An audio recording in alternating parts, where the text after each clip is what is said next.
Ici ou ailleurs, la paix crie du bonheur. Même si le ciel pleurait, luttons pour nos frères. Novembre 2008, cela faisait déjà plusieurs semaines que la rumeur d'un changement à la tête des armées circulait. L'armée congolaise subissait quelques défaites dans la province du Nord Kivu face à la rébellion de Laurent Nkunda positionnée depuis fin octobre aux portes de Goma. Des soldats de l'armée régulière étaient en outre accusés par la presse internationale de se livrer à de nombreux pillages et exactions à Goma et dans la région de Kanyabayonga. Il fallait, au plus vite, établir le sentiment de sécurité de la population. Le commandant suprême des forces armées de la République démocratique du Congo, le président Joseph Kabila, opta pour une réponse militaire forte. Un changement de commandement avec des règles de direction claires, précises et un agenda pour l'État de la République démocratique du Congo. C'est ainsi que le lundi 17 novembre 2008, le président Joseph Kabila éleva le général Didier Etumba Longomba au grade de lieutenant-général et le nomma chef d'état-major en remplacement du lieutenant-général Dieudonné Kayembe. Il faut dire un mot sur l'homme. Pourquoi lui et pas un autre? Donc dire un mot sur le choix de l'homme. On sait que Didier Etumba n'est pas de la même province que le président. Il est lui, originaire de la province de l'Équateur. Il a servi dans les ex-forces armées zaïroises et il dirigeait jusqu'ici la force navale où il a laissé une réputation de rigueur, de discipline et de loyauté. L'amiral Didier Etumba est un homme de commandement, un homme de conviction. Alors il répète sans cesse un principe qui lui est cher, c'est celui du sacrifice suprême du soldat. En clair, le sang des civils est beaucoup plus important que le sang des militaires. Mais les soldats, les militaires, comme les gens en général, sont prêts à sacrifier leur vie, à mettre leur vie en danger lorsqu'il y a un sens clair à cela, lorsqu'il y a une direction claire à cela. Et donc, lorsque ces gens ont confiance en vous et lorsque ces gens ont confiance en votre commandement, en votre direction. Sinon, les gens commencent par perdre leur propre discernement et être beaucoup plus prudents et donc à sauver d'abord leur peau.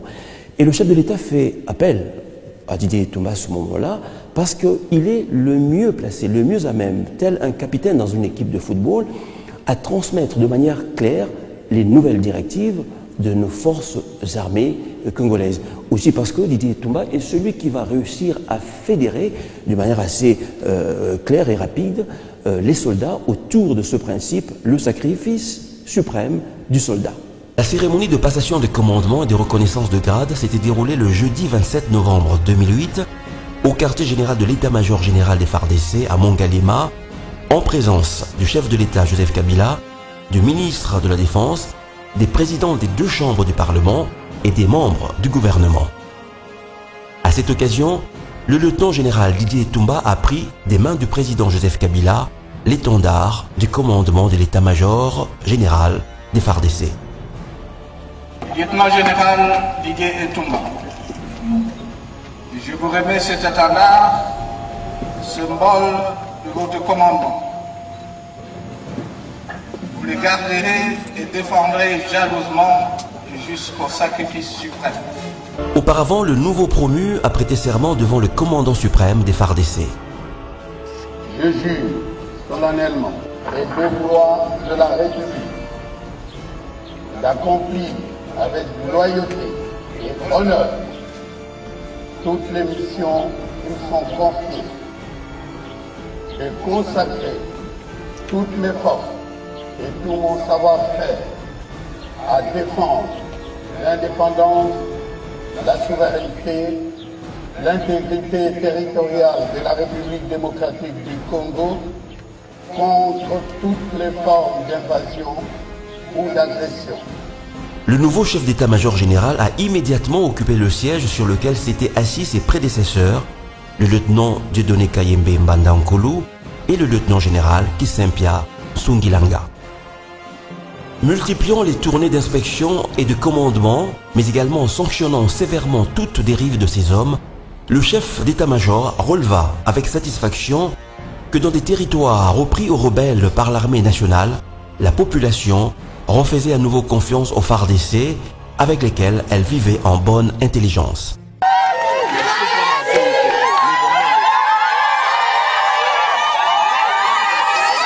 Ce fut le cas à Walikale et à Massissi, au Nord Kivu, où les soldats intégrés se sont pliés à la discipline de l'armée nationale.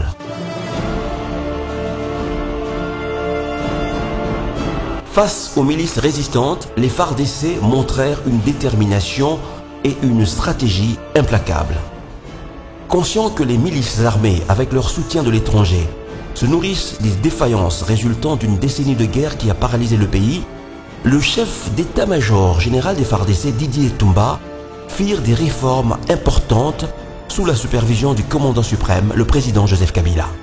Premièrement, hommage et fierté furent rendus systématiquement aux militaires qui sacrifient leur vie pour la nation congolaise par une amélioration significative de leurs conditions sociales et dans les fronts. Deuxièmement, l'identification rigoureuse des soldats et la mise en place d'une carte biométrique pour leur identification a permis de mettre fin au détournement et surtout de bannir des éléments fictifs. Troisièmement, le changement d'uniforme qui a suivi l'identification a permis de démasquer les ennemis du pays. La nouvelle tenue remise aux unités a été nécessaire dans la traque des milices à l'Est. Quatrièmement, l'interdiction de l'exploitation des mines à l'Est, précisément dans les foyers de tension, a permis d'asphyxier économiquement les milices armées.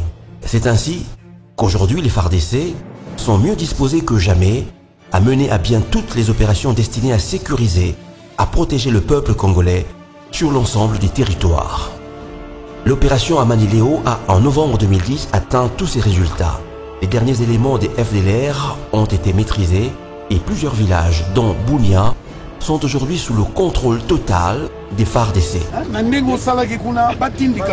Tous les voyous qui sont dans les environs ici, ça c'est sans rien à faire, c'est comme ça. On doit terminer cette affaire-là. 2 ans seulement après sa nomination par le chef d'État à la tête de l'armée, le lieutenant-général Didier Etumba n'est pas du genre à se contenter des progrès réalisés par les FARDC sous son commandement.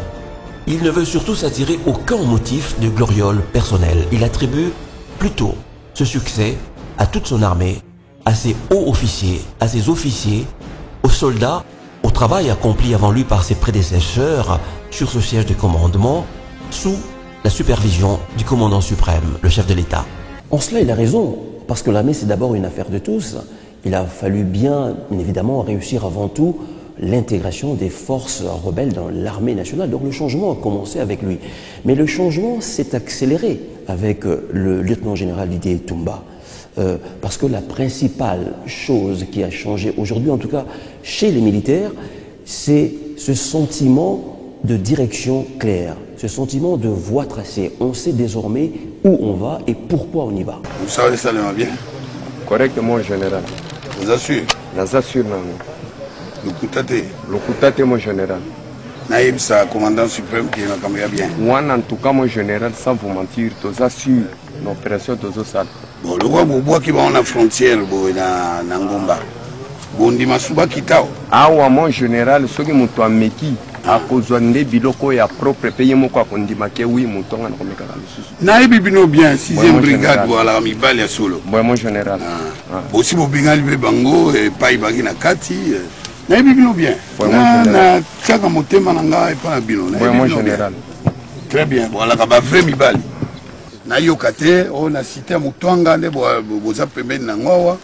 Kozwa ba biloko, kozwa ba savatu ko komemisa batu bamikumba na bino epekisami boyebi ke epekisami bolobe mokonzi omoni toyaki awa biso na ministre ya la défense otala bino na bitumba oyo boza ko mosala mpe bokutosala endimami nga mona ye kotala bino awa na pie ya Ruwenzori na Mutwango mais bokeba na banza aussi boyoki eloko commandant suprême abengi tolérance zéro nakosi mon général tolérance zéro elingolo ba boye soda quel que soit grade na yo général colonel nini bizaleli mabe tolinyango sute bizalela mabe za nini Yibi. Au continent Bilanga, le Bilanga est pendant il y a place pour organiser défensive de la position de Bilo. Au continent Bilanga, aux Humaniok, au Bougui Pondou, même Pondou à Pamba et Pexami, ils ont habinoté. Population, pour protéger la population de Bisso. Population de Moutou, n'a pas taxe, après si ma boko na l'État comme na moi ma coquille wana l'État comme nango à latisibiso. Ma coquille wana l'État comme nango après si biso moi salaire na biso. Ma coquille wana tozui sapato. Ma coquille wana moi muke tozwaka tomeki au foot là moi na classe. Maman côté hôpital ba j'ai en charge. Bon na bongo. Ezabo été. Oui, général. Population pour protéger les commandant suprême Abi Boye pour protéger la population dans des devoirs sacrés. Mais le chef d'état-major n'est pas dupe et sait que le plus dur reste à faire. Garder haut le moral des soldats, rajeunir l'armée, renforcer son unité et son équipement, ancrer le respect des lois de la République, arrêter et traduire en justice tout officier qui, directement ou indirectement, serait mêlé dans l'exploitation illégale des minerais. La communication institutionnelle des FARDC devrait également s'améliorer et devenir plus régulière et offensive. Des actions de communication interne et externe des FARDC vont à coup sûr parfaire la connaissance de la politique de défense de la République démocratique du Congo et revaloriser les succès de son armée. Ce sont là autant de paris que le chef d'état-major ne manquera pas de relever dans cette troisième année de son commandement qui s'ouvre avec en ligne de mire une armée forte,